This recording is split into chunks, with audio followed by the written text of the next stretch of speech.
Na Comecei. live entra, né? Comecei a live. Começar, mano. Então tá, comecei a live. Lá?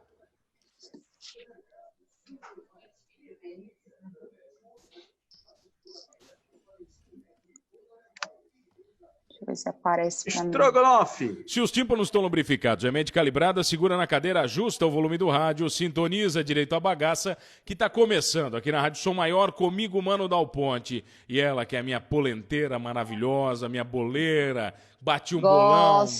Gosto come de uma polenta, comida galinha, italiana. Pitbull. Programa do Avesso no ar. Salve, Maninho, tudo bem? Hoje, o quê? Quarta-feira? Quinta? Melhor dia. Quinta-feira, melhor dia, né? Já. Dia Como é bom. que tá o clima aí nas bandas da Isara, já que seguimos de home office? Conta pra gente. Aqui tá frio, em Sara está frio. Né? Isara, olha... Isara tá frio? E Criciúma também. Aqui dentro de casa tá frio. Não, aqui tá mais tranquilo. Como eu tô num sótão aqui tenebroso, aqui é quente, no sótão que é perto do é teto. Quente? O teto. Olha onde é que tá o teto. Tá do meu lado aqui. Nova Veneza, André, tá muito frio? Tá quente? Tá sem jaqueta aí. Tudo bem, André Gava? Boa tarde. Boa tarde. Primeiramente, prazer participar, né? Uma honra. Um abraço, Pete, um abraço, Mano. Cara, Demorasse, né, pra vir no Avesso. Demorasse. Pois é. Tava longe, mas agora eu vou marcar presença aí. Ô, Pete, sabe o que é? Cara... Ô, Gava, como é que tá a Veneza aí? Tá frio ou não? Não, aqui deu um solzinho, mas é frio aqui, cara. A noite aqui é complicado. É um baixado. Ô, Gava, olha só, quando você tava no Criciúma, entendeu? Lá 2012, Pete, lembra 2013? Existia uma blindagem maldita que ninguém podia falar com ninguém, uma encheção de saco do inferno, né? Como se vocês fossem acabar com o clube se desse um depoimento, Gava. Eu me lembro, 2012, 2013, lembra, Pete? Era um saco para você chegar. A culpa era do Fernando? Vamos culpar o Fernando? Nossa, maravilhoso. Fernando, vamos culpar ele. Sempre nos ajudou. Beijo pro Fernando Ribeiro. Aí. Ô Gava, mas rola muito isso, cara? Os jogadores são proibidos de falar ou não? Quando perde, rola. Quando tá mal, rola. Pior que rola. Não cala a boca e mas, não fala nada. Mas eles proíbem, André? Ou eles dão, assim, uma floreada? Tipo, cuida, assim, né? O que tu vai falar. Cuida do que tu vai falar. Tipo, após os jogos, assim, geralmente um dia, ou após os jogos na coletiva, eles, não vai treinador, vai diretor. Quando geralmente os resultados não estavam vindo, né? Então eles... Não é que proíbem, mas eles dão a entender. Dão a entender, né? Para dar uma segurada, para não falar, é melhor esfriar a cabeça, deixar passar uns 2 dias, que aí pode voltar a falar. Assim. Tá, Gava, vem cá. Jogou no Criciúma há quanto tempo, André? No profissional de 2011 até 2014, né? Mas comecei em 2005 na base. Então, 2005 a 2014, quase 10 anos. Metade da tua vida, né? Já foi no... Metade da minha vida. Tá, mas, Gava, você pegou o Criciúma numa época de ouro, 2012, aquela coisa maravilhosa que foi 2012. Você ficou grandão, virou mala ali naquela época ou não, cara? Quando vocês conseguiram o acesso? Cara, essa época aí foi época de ouro, como tu falou, né? Um presidente como o Angeloni, acho que foi um dos melhores que o Criciúma teve, mas não fiquei mala não, tá louco, eu era bem de boa, 18, 19 anos, cara, não sabia de nada ainda, mas lógico que com acesso, com o time bem, sempre vem um pouco de fama, entre aspas, né, que o Criciúma a nível nacional tava bem, mas eu sempre fui de boa, né, eu sempre fui tranquilo na minha, então... Nada de mala. Deixa pros outros isso aí, né? Sempre mandou bem no futebol, no colégio, pequenininho, na Veneza? Como é que era, André? Quem que te inspirou aí pro Criciúma? Eu sempre gostei, né? Meu pai era goleiro, então... Desde a época que eu comecei com 7 anos aqui na escolinha da Veneza. E, eu sempre gostei de futebol, né? Eu sempre gostei, na verdade, eu sempre gostei do futsal, né? Eu jogava futsal pelo Colégio São Bento, então depois de treinar aqui na escolinha da Veneza, eu fui pro colégio... Quem te inspirou aí pro Criciúma? Ô, Piti, se você soltar o retorno, vai fuder com a gente aí no programa, Piti. Não, porque eu abri o Face, já cortei. Ô, Gava, eu sempre... Oi, desculpa. Não, manda lá, desculpa. Tá, e quando eu fui pro Criciúma foi o Wellington Sandrini, né, o Babu, que me fez um convite, que sempre me ajudou também. E me levou para o Criciúma no infantil naquela época, em 2005. O Babu, que agora é diretor de esporte aqui de Nova Veneza. Foi um cara também que me ajudou bastante aí, um dos caras que me inspirou, junto com meu pai, né, que sempre me incentivou, sempre me levava a jogar por todos os campeonatos aí. Ô, Gava, Foi um dos caras que me inspirou. como é que funciona, cara? Por exemplo, o seguinte, vai lá, 2011 vocês estavam subindo, 2012 sobe. Como é que funciona uma negociação salarial quando isso acontece? Você, jogador, tem muita influência na negociação ou você deixa isso pro seu agente? Como é que funciona, cara? Então, tem sim. Tem do jogador, eu na minha época tinha um empresário, né, que era um rapaz, um cara de Floripa, e no meu contrato, a partir de 2011 que eu subi, fiz alguns jogos, 2, 3, 4 jogos, eu não me lembro direito. E aí, pro próximo ano, 2012, a gente já discutiu o contrato, né? 2012, vamos fazer assim, assim, assim. Eu conversava com ele, a gente via, e aí sim ele ia conversar com a diretoria do que eu, mas aí quando era para fechar o contrato, eu aparecia lá e a gente fechava o contrato, mas já era pré-determinado, assim, esse ano é um valor X, se subir para o ano que vem é um valor X e para o outro ano é um valor X. Era 2, 3 anos de contrato, já pré-determinava os 3 anos, né? É fácil negociar um contrato ou não? Ou é complexo, cara?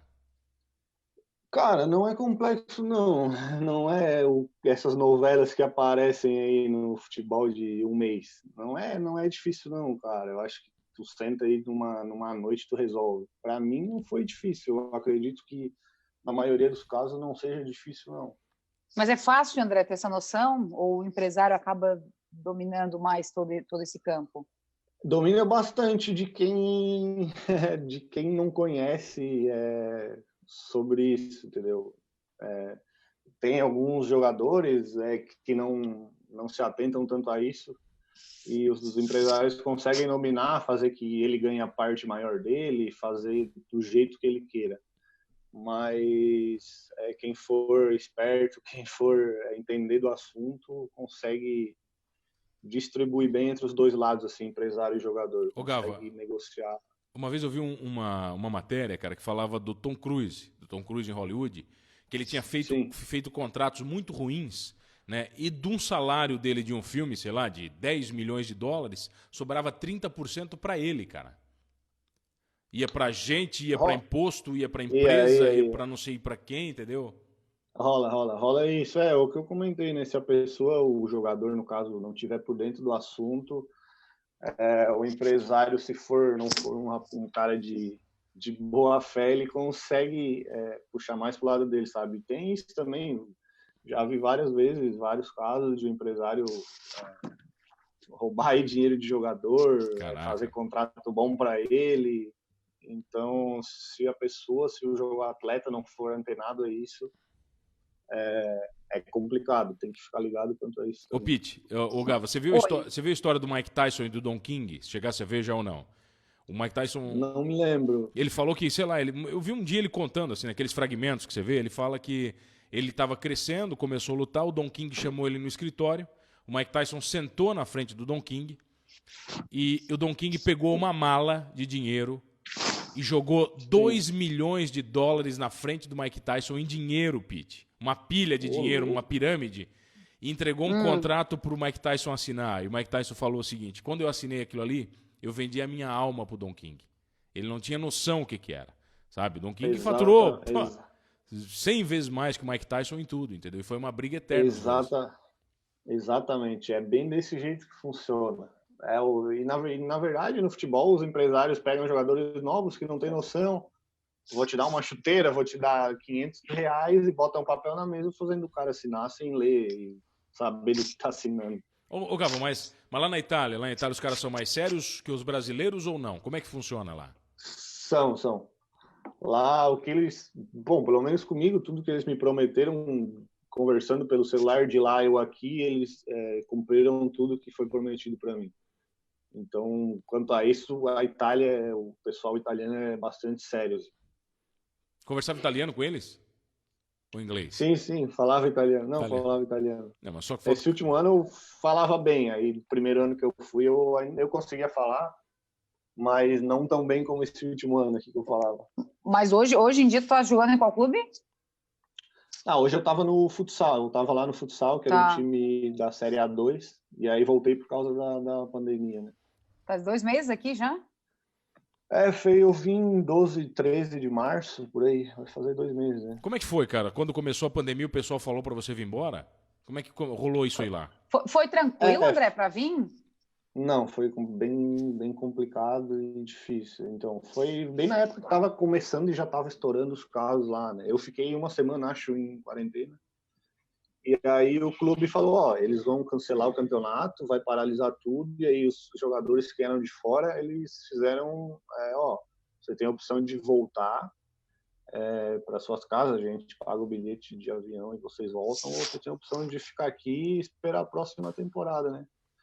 E aí, nisso, a maioria, quase 100% dos jogadores que eram de fora optaram por voltar. E para voltar foi bem complicado, assim. Eu tinha comprado 2 passagens de avião, tudo cancelada. E aí, no fim, consegui comprar uma que eu voltei pela Alemanha.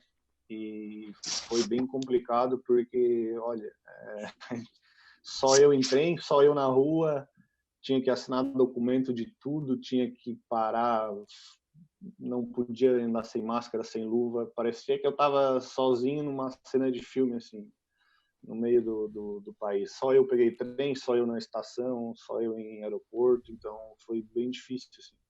Pessoal no Brasil não viu isso ainda, né, Gava? A gente conversou até eu falei para você que o Salvatinho, Pete, que nós conversamos lá em Pesqueira, né, o issarense amigo italiano, ele contou desse clima de guerra que estava acontecendo lá e a gente não tem noção, né, Gava, o que é aqui. Não, é exatamente isso, era um clima de guerra, sabe? Podia sair para ir no mercado e voltar, e deu, não podia mais fazer nada. E aqui, eu não sei, as pessoas parecem que não têm consciência ou não afetou. Eu não entendo, porque eu vejo muita gente aí saindo no meio da cidade, 3 horas da tarde, centros lotados, praia, galera na rua. Achei que é brincadeira, mas não é, cara. É uma coisa que eu não sei se vai crescer ainda mais. Eu acredito que vai, porque está aumentando os casos aqui. Então, tenho a ciência, porque eu vivi isso, e acredito que seja melhor o pessoal dar uma segurada e ficar em casa, porque é complicado. Foi uma situação bem difícil para mim. Ô, Gava, olha Mas estou só. em contato com o pessoal lá da Itália, amigos, enfim, vários ficaram lá. Sim, ficou. O que eles contam? Como é que está lá agora? Ele falou que agora tá diminuindo, agora. Tipo, eu falei com ele ontem. Ele Deu uma melhorada, né? Deu uma melhorada, mas às vezes volta ainda. E eles estão trancados lá. Ele falou que ia vir, meu amigo falou que ia vir dia 1º de junho, já falou que foi cancelado o voo, vai ter que comprar um prazo para frente ainda. E ele falou que agora que estão tentando reabrir as coisas mais importantes, assim, parece que vão reabrir escolas, tentar reabrir outras coisas mais além de mercado, assim. Mas ele falou que ainda tá difícil. Ô, Gava, quem é o Leonardo Gava? Teu primo, ele? O Leonardo Gava? O que ele é? Meu primo. Teu primo? Leonardo. Eu conheço bem, já tive o prazer de cruzar com ele nos caminhos aí da mídia. E ele tá dizendo o seguinte, que trio, olha, ele te elogia aqui, cara, que trio ligado aqui na Veneza, nesse morto do André e no mito do Mano Dal Ponte. Cara, que isso, cara? Que isso? Errado ele não tá, né? Tá certo. Ele tá dizendo que o André é tanso, mano. Não fala história complexa. E o Celestino tá dizendo que a gente é chato, não gosta da gente, que o programa é chato. Ô, Celestino. Celestino. Tu entra aqui pra falar isso pra gente, Celestino. Que isso, Celestino. Fosse numa outra época, eu até te ofender, Celestino, mas agora eu sou um cara mais tranquilo. Tá todo mundo zen. Chega mais, fica aí com a gente. Vem cá, o Celestino, fala o que você gostaria que nós fizéssemos no avesso para ele ficar bom para você. A gente faz um programa só para você, Celestino. Conta. Tu pode ser o nosso entrevistado, nos ensinar a ser legal, inclusive, Celestino. Acho que seria fantástico. Obrigado. Então, André, olha aqui. A Pete falou em legal. Os italianos são bacanas, cara. Você jogava com muita gente de fora lá, como é que era? Quando eu fui para jogar no campo, era só italiano, não tinha nem...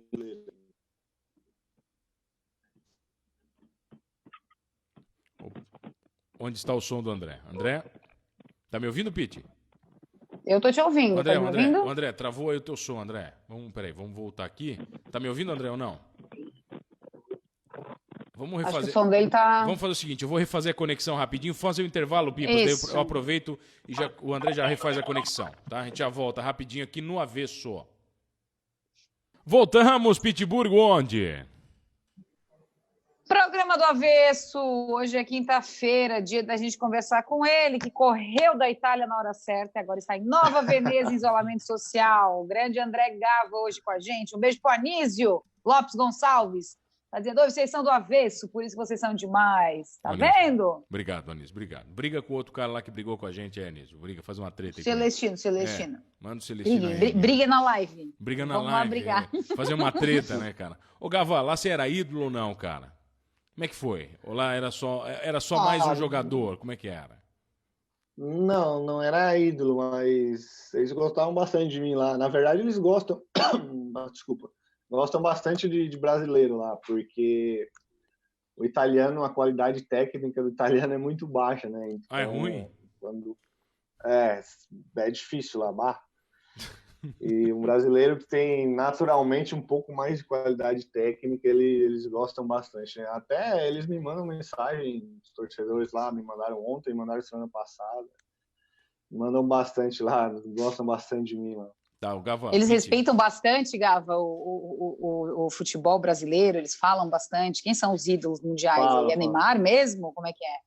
Não, nada de Neymar, não gosta muito nada? de Neymar. Nada? Não gostam? O que eles falam do Neymar? Falam que é muita mídia, que não é o que ele aparenta ser, não é tudo isso que dizem ser. Eles gostam muito do Ronaldo Fenômeno, do Kaká, que foi praticamente os que fizeram história lá. Mas acho que o Ronaldo Fenômeno, de todos que eu falei, eles falaram que o Ronaldo Fenômeno era o maior que eles já viram jogar, assim, até de todos que eles viram, assim. De tudo, né, cara? De peso, de largura, de talento, né? O Fenômeno, ele é completo. O cara é literalmente um fenômeno. Ô, Gava, eu quero saber o seguinte, a mulherada italiana, cai de pau o jogador de futebol ou não? Não, cara, a mulherada era difícil lá, a mulherada era triste. Lá não tem Maria Chuteira? Não tem e é diferente das mulheres aqui do Brasil. Dizer que as mulheres do Brasil são muito mais bonitas que as mulheres italianas lá, então... Mas não lá na Itália os homens são bonitos, André, os italianos que são bonitos. Os homens se vestem bem, são bem apresentáveis, as mulheres são desleixadas, não se cuidam, tal. É mais difícil achar uma mulher bonita igual aqui no Brasil. Né? Tá, mas não tem Maria Chuteira lá, não. Mas teve alguns esquemas lá, como é que foi? Rolou uns esqueminhas legais ou não deu? Não, cara... Pior que lá não... Léo Lobo, dá o ponte. Ô, Gava, dá licença, Gava. Você vem aqui falar... Você vai querer falar o quê? De qualidade técnica e futebol? Eu nem gosto de futebol, Gava. Dá licença, pô. Se tu falasse no Brasil, eu ia te dizer, mas lá na Itália não rolava muito. Saí 1, 2 vezes só lá, mas lá era complicado. Mas a gente sempre acha, né? Sempre acha, né, cara? Mas na época do... Homem sempre dá jeito. A época do Criciúma compensou, então. Vamos dizer assim, é isso?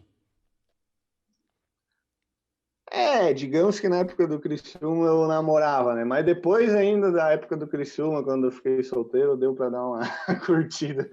Ô, Gava, você ganhou grana, cara? Ganhou grana? Conseguiu guardar dinheiro? Administrou bem o que você ganhou, cara? Sim, cara, vou te falar que não estou milionário, mas consegui guardar dinheiro, consegui ficar bem, consegui comprar minhas coisas. Era uma época boa financeiramente também por causa do Angeloni, né? Então, na verdade, eu estou bem hoje em dia, minha família também é bem de vida, então eles sempre me deram suporte e eu sou um cara cabeça, né? Não sou esse que ganha 100 mil e gasta 150. Qual foi teu maior... Pô, ganhava 100 mil, Gava? Como é que fala? Gava. Teu maior luxo? Maior? Teu maior luxo, assim, que tu falou, não, agora eu ganho um dinheirinho a mais, vou comprar isso porque eu mereço. Eu volto uma extravagância, assim. Não, eu volto e meia, tenho uns amigos em Floripa e aí a gente alugava uma lancha lá e dava umas voltas lá. Dava umas voltinhas, esse foi o máximo. Acredito que sim, assim. de extravagância, assim, foi. Em festa, né, também, que a gente aí bebe, se empolga um pouco. E desce o combo. Aí volta e meia pra galera, pros meus amigos, quando é o momento certo, a gente dá uma extrapola um pouco. Mas, ô Gava, você falou da sua família. Esse lance de ganhar dinheiro, você teve alguém que te ajudou, velho? Como uma consultoria, um cara que te orientou? Porque tem muito jogador que joga tudo fora, né, cara? Exatamente. Não, meu pai sempre me ajudou sobre isso, sabe? Tipo, meu pai é um cara muito inteligente, que eu admiro muito, então, sobre essa questão de ganhar dinheiro, administrar bem, ele também me ajudou bastante, assim. Quantos que eu vi já que ganharam muito dinheiro e perderam tudo, então aí uma vida perdida. Perdida não, né? Sem dinheiro, mas que não souberam administrar o que ganharam, né? Então, meu pai é um cara que sempre me ajudou nessa questão financeira aí. O Pipas tem um gol do Gava, vamos soltar. O Gui mandou pra mim aqui, Gava, deixa eu pegar aqui. Deixa eu ver se eu acho aqui. O Gui mandou o gol do Gava. Onde é que tá aqui? Vamos lá. Narrado pelo André. Vou soltar por aí? Eu vou soltar aqui, tá, Pete? Ele narrado pelo Mário Lima, tá, Gava? Vamos ver. Segura aí, vamos lá. Escanteio para Cristiano, levantou fechadinha na boca, ele passou, a bola caiu, nasceu! André Gava! Gol!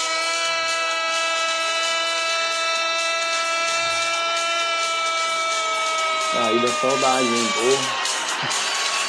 Não te emociona ouvindo isso? Eu me emociono, que não fui eu que fiz o gol. Demais. Cara, esse jogo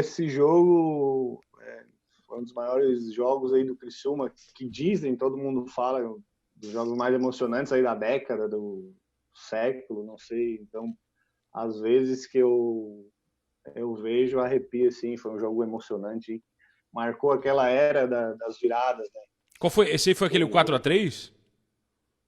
Esse aí foi o 3x2 contra o Ipatinga. Tá, depois teve um 4x3, não foi? Depois teve o 4x3 contra o América também. O 4x3 também doeu, né, cara? 4x3 foi de... tá louco. O último gol no 4x3 saiu nos 92, não foi? 93, uma coisa assim?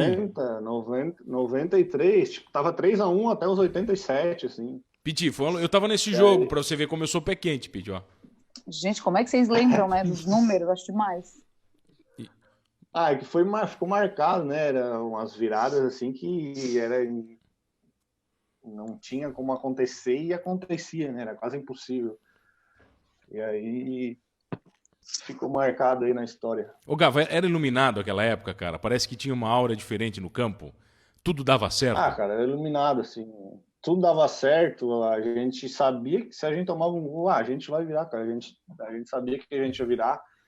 O Zé tava com uma luz em cima dele, que a bola batia nas duas traves, sobrava para ele dentro do gol. O Luca, pelo amor de Deus, o que jogou o Luca. É verdade. E, cara, era um grupo, assim, incrível. Entrosado, assim, a gente, né? Era entrosado, fechado, todo mundo se gostava fora de campo, que isso também é importante. Ô, Gava, eu me lembro do Luca machucando o joelho naquele jogo, cara. Foi triste, cara. Ele, depois, no vestiário, chorando, assim... O Luca, o campeonato que ele estava fazendo para ele terminar daquela forma foi... Ô, Pete, olha só. Foi bastante difícil para todos nós, né? Ô, Gava, olha aqui. Tá entrando outro André conosco. Acabei de mandar o link para ele. Só André? Só André. Eu acho que você já ouviu. Você já ouviu uma ou duas narrações dele. Uma ou duas, talvez você já ouviu. Umas 10, acho. André, tá ouvindo, meu caro? Como é que tá? Tô ouvindo. Um abração para vocês. Prazer participar aí com todo mundo. Vamos embora. André, o Gava tá conosco aqui, ele jogou no Criciúma aqui, e eu acho que você tá com essa roupa do Borussia em homenagem ao Tigre de Santa Catarina, né? Amarelo e preto é óbvio, pô. Um dos uniformes mais bonitos que tem, né, cara? Tanto do Borussia como do Criciúma, porque a combinação de cores é interessante. Não foi pensado, mas o inconsciente fez isso. André, você mora em São Paulo? Onde é que você mora? Eu moro em São Paulo. Tu não apresentou nosso convidado. Apresenta então, Pete. Então apresenta, Pete, vai, por favor. André Heine, prazer tê-lo com a gente aqui no Sul, nosso narrador. E tem muita gente que é teu fã por aqui, sabia? Estão tudo pedindo beijo, estão tudo pedindo abraço. Não vai dar para a gente ficar mandando muito, senão a gente não vai ter tempo para conversar com o André. Não vai dar para mandar muito, mas abração aí, beijão para todo mundo e tô na expectativa aí de bater um papo com vocês. Mas eu moro em São Paulo, sim, nessa cidade maluca aqui que tá, enfim, sofrendo bastante nesse momento. André, o Gava está conosco aqui, ele jogou no Criciúma de 2011 a 2014, né, foi para a Itália, agora está aqui em Nova Veneza, no sul de Santa Catarina. Você já veio para cá alguma vez, narrar para cá ou não? Conhece o sul ou não? Não, conheço bastante do sul, já fui a vários estádios, vários locais, mas Criciúma eu nunca fui, engraçado. Lembro que uma vez teve um Criciúma e Corinthians aí, quando eu ainda era repórter na rádio. Só que por alguma razão, eu não lembro se o voo a gente iria num fretado, eu não, teve alguma coisa que me impediu de ir até aí, mas, enfim, já desci de carro algumas vezes até lá, a região dos Vinhos, então cruzando aí Santa Catarina, indo para um lado, para o outro, mas Criciúma eu nunca fui. Pete? O André ia gostar, principalmente de Nova Veneza aqui, né? Desde que começou... O André começou muito novinho, André, na narração, no futebol. Conta pra gente como começa a tua história. Vem de família já, né? Vem de família. Assim, eu começo a sonhar em trabalhar no rádio esportivo muito cedo. Eu sempre quis trabalhar, sempre quis ir a uma Copa do Mundo, sempre quis ir a uma Olimpíada. Não sabia direito o que eu iria fazer. Se eu iria ser um repórter, porque meu pai era repórter, não sabia se eu queria narrar, porque eu era maluco por narração, mas, enfim, quando eu era moleque, eu só queria estar no meio do esporte. Até que, enfim, a minha carreira foi se direcionando para isso, aí eu fiz jornalismo, aí comecei a falar de esporte no rádio, aí comecei a ser repórter esportivo, aí surgiu a oportunidade de narrar, mas desde muito novo eu nunca pensei em fazer outra coisa, sempre trabalhar com esporte. Ô André, onde é que nasce o André explosivo, cara? Esse narrador que você é. Nasce como isso? Nasce no rádio, cara. Nasce no rádio, porque a gente tem um jeito de transmitir no rádio que é muito diferente do que a gente estava acostumado na televisão. E eu sou um cara, assim, na essência do rádio. Eu não sou um cara de televisão. Hoje eu adoro a televisão, hoje eu curto a televisão, mas eu sou um cara do rádio, eu sou um cara da comunicação, não necessariamente com imagem. Eu sei que hoje o rádio já tem imagem, que é uma outra história, mas eu sou daquele cara de gostar de ouvir o rádio alto para ouvir o barulho do torcedor, de se envolver com o jogo. Então, quando eu era repórter, eu escutava muito o narrador principal da minha rádio, que era o Éder Luiz, que era um cara muito vibrante, que narra num tom lá em cima. Então, isso me influenciou. E quando eu fui para a televisão, eles me contrataram para fazer isso na TV.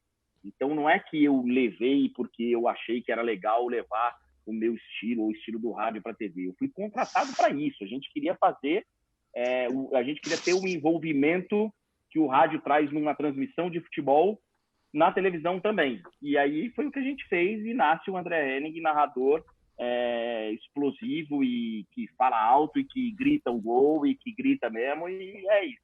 Ô Bruxo, você transitou por muitos locais, muitos veículos de comunicação, né? Eu me lembro muito de você no Esporte Interativo, né? O Esporte Interativo, quando surge, aquela loucura dele fazer um trabalho diferente, né? Aí, de repente, agora a gente tem o Facebook com uma outra proposta de comunicação, né? Você tem a TV tradicional no meio de tudo isso. Tudo isso, cara, todos esses veículos vão para onde depois dessa pandemia? Como é que você enxerga isso tudo, cara?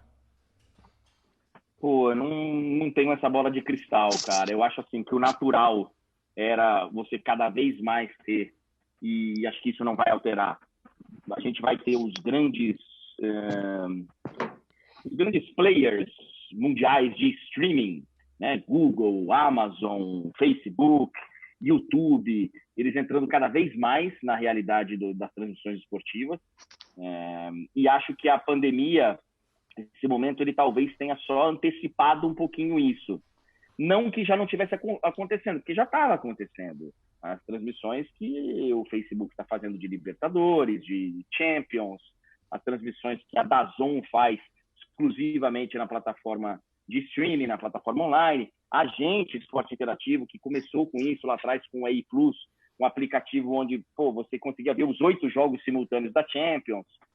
Então, já era um caminho natural para acontecer, afinal de contas, tudo caminhou para a internet, né? Você comprar um livro, você comprar e a pandemia acho que só acelera um pouquinho, porque você percebe que muita coisa que você achava que você não iria comprar pela internet, por exemplo, consumir pela internet, você está consumindo. Tem gente que não imaginou, sei lá, que ia comprar um tomate pela internet, porque o cara acha que ele tem que ir lá e escolher o tomate. E hoje, muita gente percebeu na marra que você pode comprar um tomate pela internet, inclusive no site lá, tá? Se você quer o tomate mais maduro, se você quer um tomate mais verde. Tem então, todas as cores de tomate, né, André? Pois é. Então, assim, só acelerou o processo. Então, eu acho que nós vamos ter muita coisa, cada vez mais coisas online acontecendo, inclusive no contato do cara que trabalha com esporte com a sua audiência, que não é mais só telespectador, que não é mais só ouvinte, com a sua audiência. O cara, eu posso ligar a câmera aqui na minha casa e ter o contato com a minha audiência. E isso já existia, mas acelerou agora. André, está fazendo isso agora durante a quarentena? O que o André está produzindo agora em isolamento social? Olha, nós estamos fazendo no esporte interativo, que continua muito forte digitalmente, o nosso canal linear acabou, mas nas mídias a gente continua muito forte, a gente faz programas diários. Eu tenho narrado jogos de casa, jogos históricos da Champions, que a gente coloca lá para o pessoal escolher que jogo quer acompanhar. Eu narro de casa, o comentarista comenta da casa dele, o coordenador coordena da casa dele, e alguém está gravando isso de casa e colocando no ar.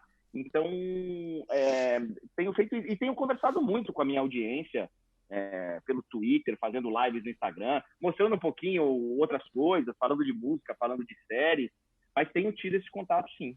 O André, olha só, já que estamos com o Gava conosco aqui, que ele é de Nova Veneza, sim, eu gostaria de colocar uma narração sua, tá bom? De um prata da casa nosso aqui. Vamos ver se você lembra dessa narração. Vamos ver, deixa eu soltar aqui. Vai embora o brasileiro, Maicon de longe, golaço! Foguetaço do Maicon!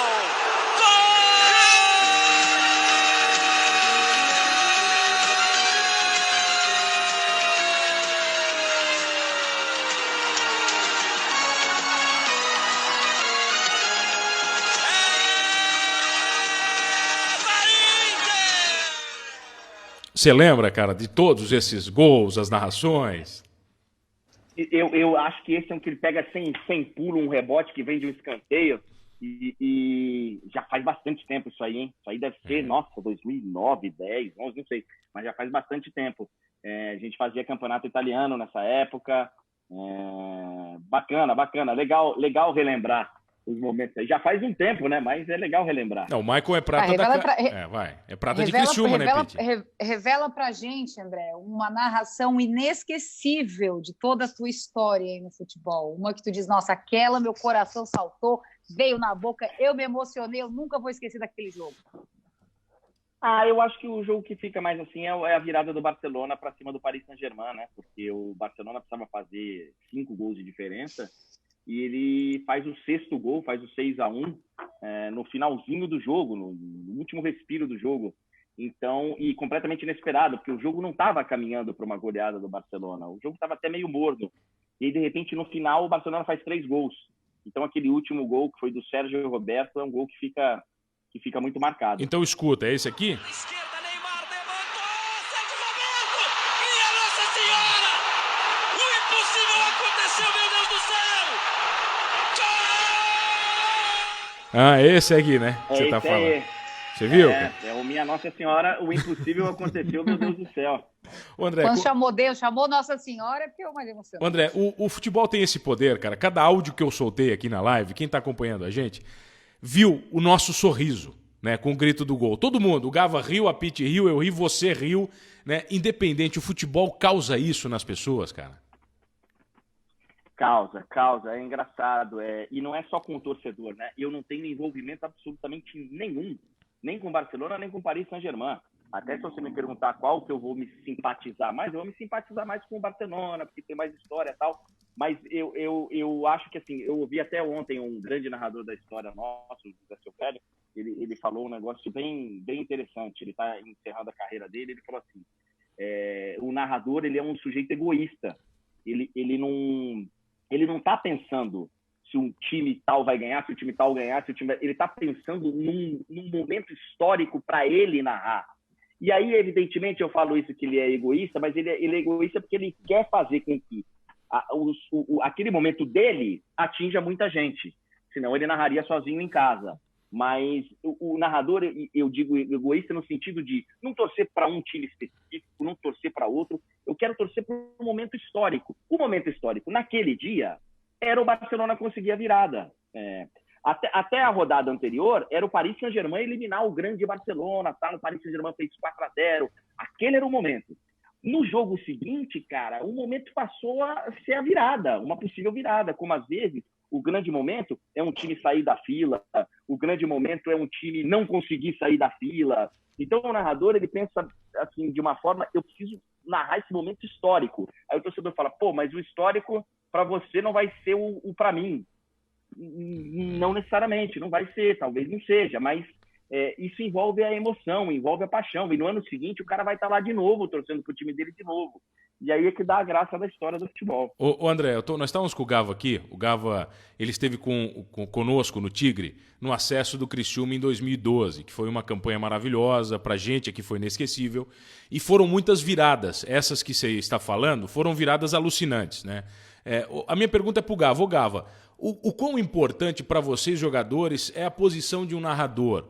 Por exemplo, quanto vocês escutam de um narrador e de um comentarista? Como é que influencia a vida de vocês? Cara, eu acredito que influencia bastante, né? Porque são pessoas inteligentíssimas, né? Não é fácil narrar um jogo, não é fácil dar uma opinião sobre o futebol. E principalmente o narrador, né? Que eu acho que dá emoção a todo o cenário do futebol, né? É muito legal você fazer um gol e depois você escutar a sua narração depois. Tanto que esse gol que você mostrou meu ali, toda vez que eu vou escutar, eu me arrepio, me emociono, né? Se não tivesse a narração, o que seria? Até para pessoas que... Eu conheço pessoas que não conseguem enxergar, mas escutam pela narração de quem tá fazendo o jogo e se emocionam, choram, gritam e escutam o jogo. Então, acredito que é essencial, assim, essas pessoas aí que fazem o futebol como o André, né? Que sou fãzaço dele. Ô André, você tem que ter muita responsabilidade com o que você fala, cara, porque você acaba influenciando uma legião ou sendo odiado por ela. Não tenha dúvida. Guardadas as proporções, você influencia uma convocação de seleção brasileira, cara. Dependendo do quanto que você fala bem de um jogador ou mal de um jogador. Então tem que tomar muito cuidado mesmo. Não só com o que você vai falar que vai atingir o torcedor no lado irracional dele, né? Você chamar um time de pequeno, isso é inadmissível. Porque para alguém, esse time é o melhor time do mundo, é o maior do mundo. Então, como que você vai chamar um time de pequeno? Isso não existe. Então, a sua responsabilidade, por exemplo, quando você chega e vai falar aqui, e aí vocês vão entender bem que vai atingir o ouvinte, a nossa audiência, ela vai se sentir extremamente impactada. Quer ver? Barcelona e Criciúma. Porra, e aí? Qual que é o maior? 99% da população mundial vai falar que é o Barcelona. 99% da nossa audiência agora vai falar que não. E aí, por que esses 99% que estão ouvindo a gente agora merecem menos respeito do que os outros 99%? Só porque o Barcelona é campeão mundial, ganhou 5 Champions e tal? Dane-se! O torcedor do Criciúma ele não está nem aí. Se o Barcelona, o maior é o Criciúma e acabou. Então, quando eu estou narrando um jogo do Criciúma, eu estou narrando para o cara que realmente considera o Criciúma o maior time do mundo. E ele merece respeito, porque todos nós sabemos, é muito mais difícil torcer para o Criciúma do que para o Barcelona. Então, assim, a paixão do torcedor do Criciúma, para mim, é muito mais atraente do que a paixão do torcedor do Barcelona. Eu olho assim de uma maneira... Uma vez eu estava narrando um jogo de Champions, narrei um grande jogo, Real Madrid. Eu lembro que eu estava em Madrid. E de lá eu viajei direto para fazer uma final de Copa do Nordeste. E fui para Campina Grande. Eu saí de Madrid e fui para Campina Grande. E aí, de manhã, no hotel, cara veio me perguntar assim, pô, André, como é que é, cara? Assim, pô, você sai lá de Madrid, fazendo Champions, o torcedor vendo o Real Madrid, e agora vai narrar um jogo do Campinense. E eu falei, e qual a diferença, querido?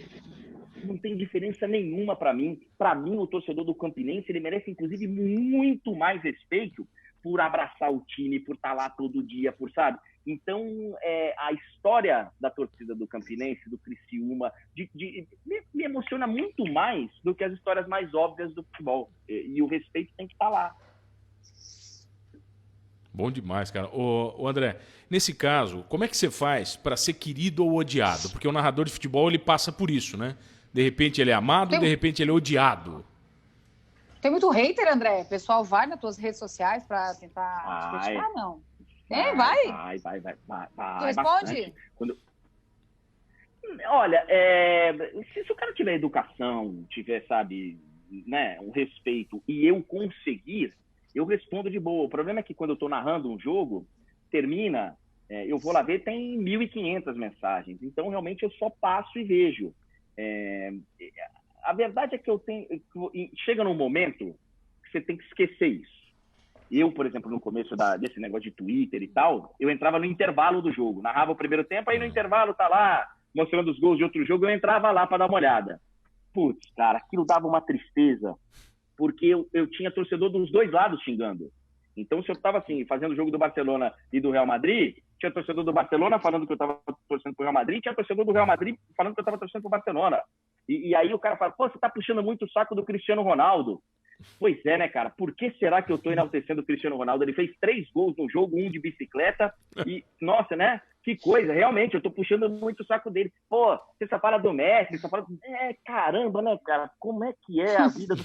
Então, assim, você é xingado de todo jeito. Mas, no final das contas, o cara tá envolvido pela paixão ali no momento. Não é nada pessoal, né? Não é. No fim das contas, o cara tá puto porque o time dele perdeu, ou tá muito feliz que o time ganhou, mas em algum momento do jogo... Por exemplo, o Barcelona 6-1. Chega num momento do jogo que a gente tá só levando a transmissão. Porque quando o Barcelona faz 4-1, o grito de gol, ele é um grito de gol tímido, porque é um gol que, né? Aí um monte de gente veio falar, pô, você não acreditava então, não sei o quê. Não. Como você também não acreditava, como ninguém acreditava. E aí que tá a graça do futebol. De muita gente não tá acreditando, mas os caras lá estavam. O Neymar tava, ele jogou pra caramba naquele jogo. Então, assim, narrador não tem bola de cristal e faz o que tá aparecendo ali no momento.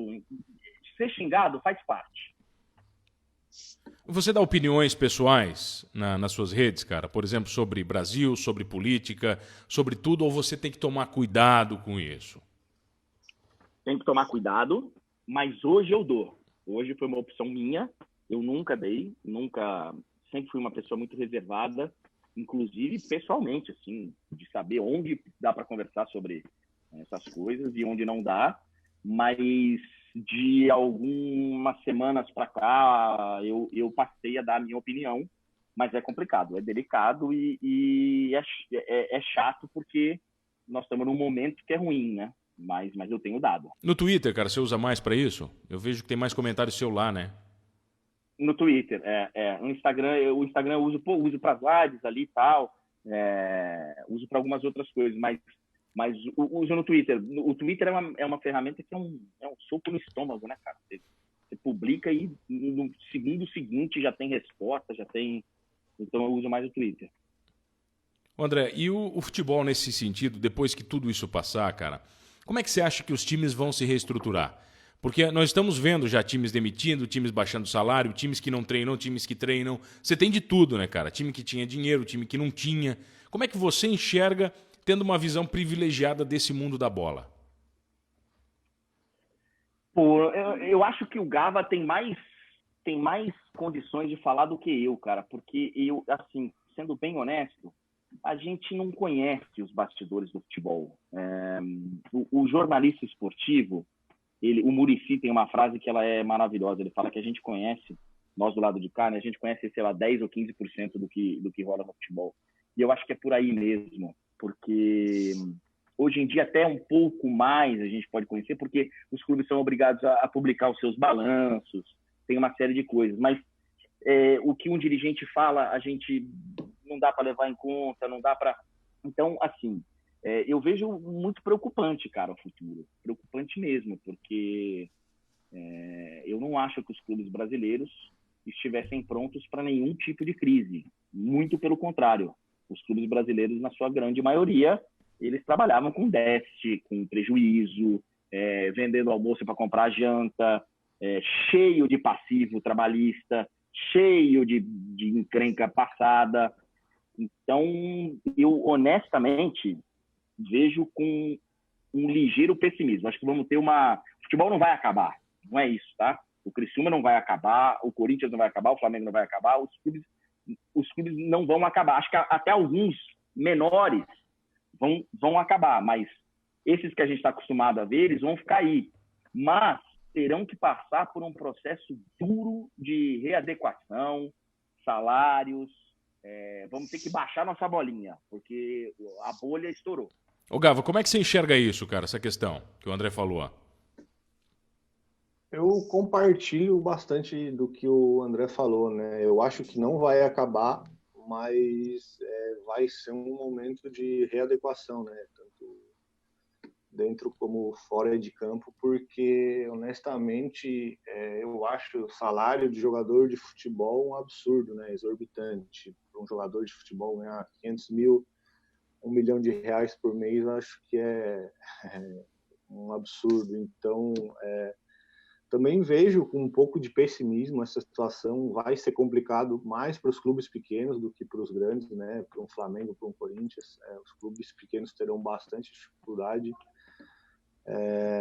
Acredito, lógico, que o futebol não vai acabar, mas com um pouco de dificuldade, sim.